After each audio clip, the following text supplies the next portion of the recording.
हाय mystery lover, सबको नमस्ते। अगर मैं कहूँ एक वॉरियर जो 5000 सालों से हमारे बीच एक नॉर्मल इंसान की तरह जी रहे हैं तो आप मानोगे। अगर वो चाहते तो महाभारत का युद्ध अकेले खत्म कर सकते थे। महाभारत में अर्जुन को सामना करना कुछ गिने चुने लोग से हो सकता था, उनमें से वो एक थे। उनसे हुआ एक गलती के कारण स्वयं श्री कृष्ण भगवान ने उन्हें श्राप दिया। मैं बात कर रहा हूँ स्वयं शिव के अंश महागुरु द्रोणाचार्य के पुत्र अश्वत्थामा के बारे में। आज हम उनका जन्म, महाभारत में उनका रोल और उनसे किया गया गलती, इन सब के बारे में इस वीडियो में डिटेली जानेंगे। ये कल की मूवी मिस्ट्री सीरीज का सेकेंड वीडियो है। अगर आप पहला वीडियो शंबाला मिस्ट्री को नहीं देखे तो इस वीडियो के डिस्क्रिप्शन में उसका लिंक दे दूंगा। इस वीडियो को पूरा देखने के बाद उसको देख लेना।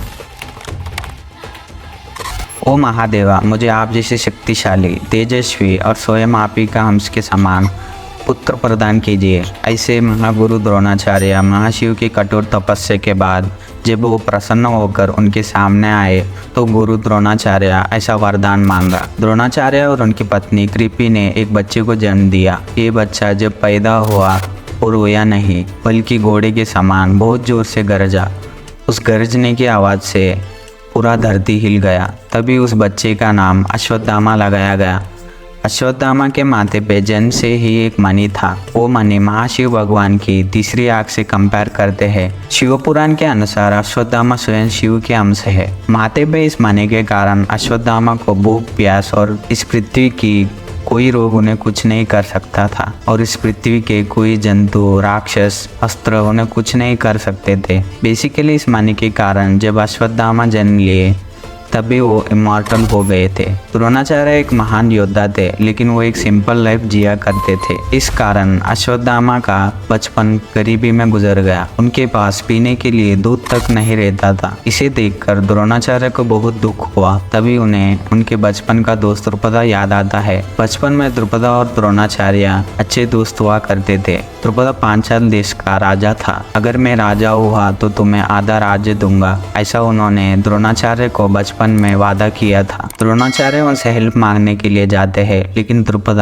हेल्प तो नहीं किया और ऊपर से द्रोणाचार्य का बेइज्जती कर कर उन्हें वहां पर से चले जाने के लिए कहा। तभी हस्तिनापुर के कृपाचार्य इस इंसिडेंट को जानकर द्रोणाचार्य को हस्तिनापुर आने के लिए कहा। द्रोणाचार्य के सारे स्किल्स के बारे में जाने हुए कृपाचार्य उन्होंने द्रोणाचार्य को पांडव और कौरव के गुरु घोषित किया गया। यहाँ से पांडव और कौरव का ट्रेनिंग स्टार्ट होता है।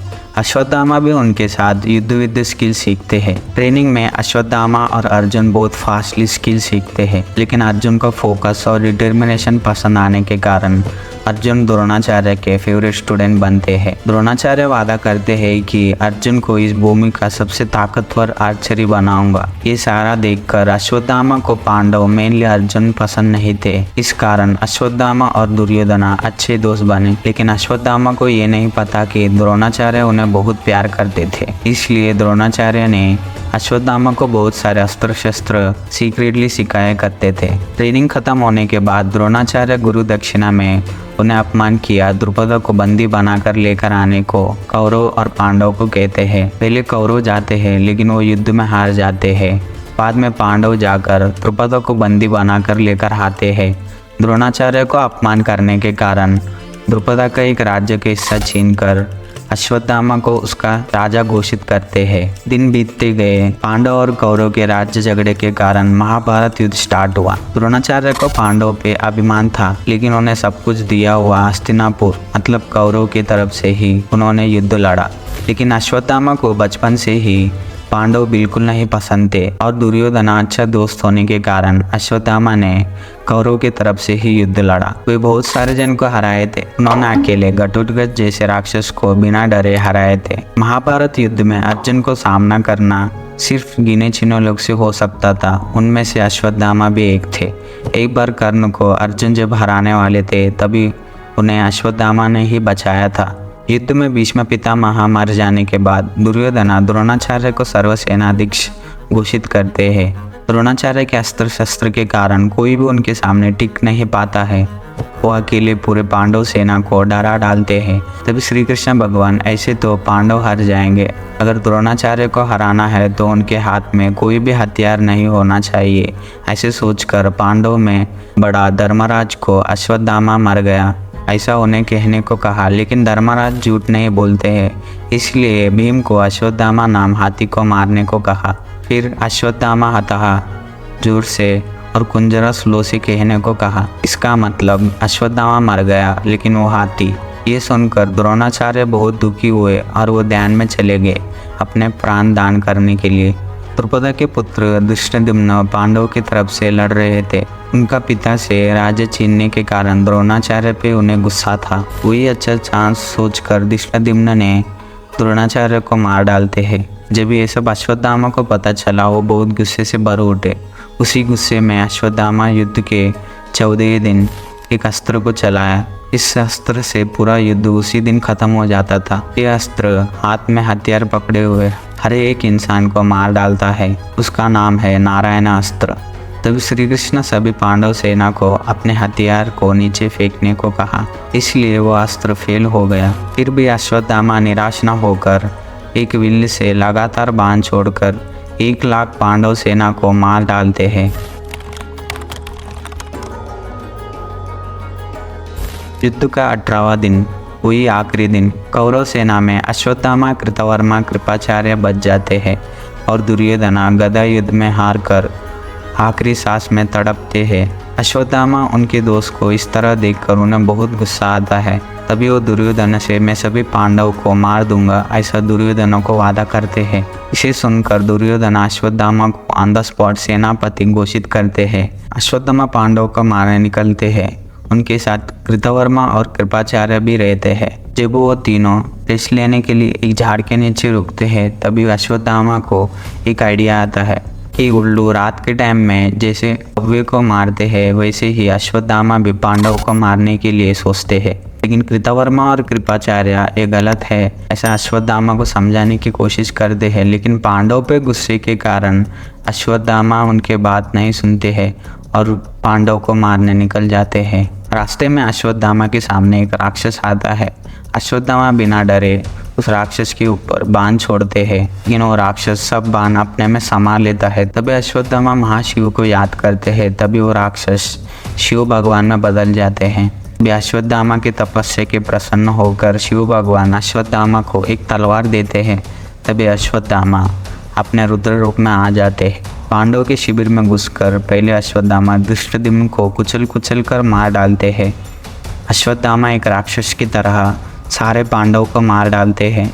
जो भी भागने की कोशिश करता है तो उन्हें शिविर के बाहर कृपाचार्य और कृतवर्मा मार डालते हैं। लास्ट में अश्वत्थामा एक छोटी सी शिविर में घुसकर पांडव समझकर पांडव के पुत्र को मार डालते हैं। नेक्स्ट डे पूरी खून से लथपथ हुए अश्वत्थामा को देखकर दुर्योधन खुशी से मर जाते हैं। पांडव जब शिविर को पहुंचे, उन्हें पता चला कि ये सब अश्वत्थामा ने किया। पांडव गुस्से से अश्वत्थामा को मारने निकलते हैं। पांडव उन्हें मारने आ रहे हैं ये पता चलकर अश्वत्थामा ने ब्रह्मास्त्र को उपयोग किया। ऑपोजिट श्री कृष्ण कहने के अनुसार अर्जुन भी ब्रह्मास्त्र को यूज़ किया। तभी वेदव्यास महर्षि प्रकट होकर दोनों ब्रह्मास्त्र को पीछे लेने को कहा, क्योंकि अगर दोनों ब्रह्मास्त्र टकराए तो पूरा भूमि नष्ट होगा।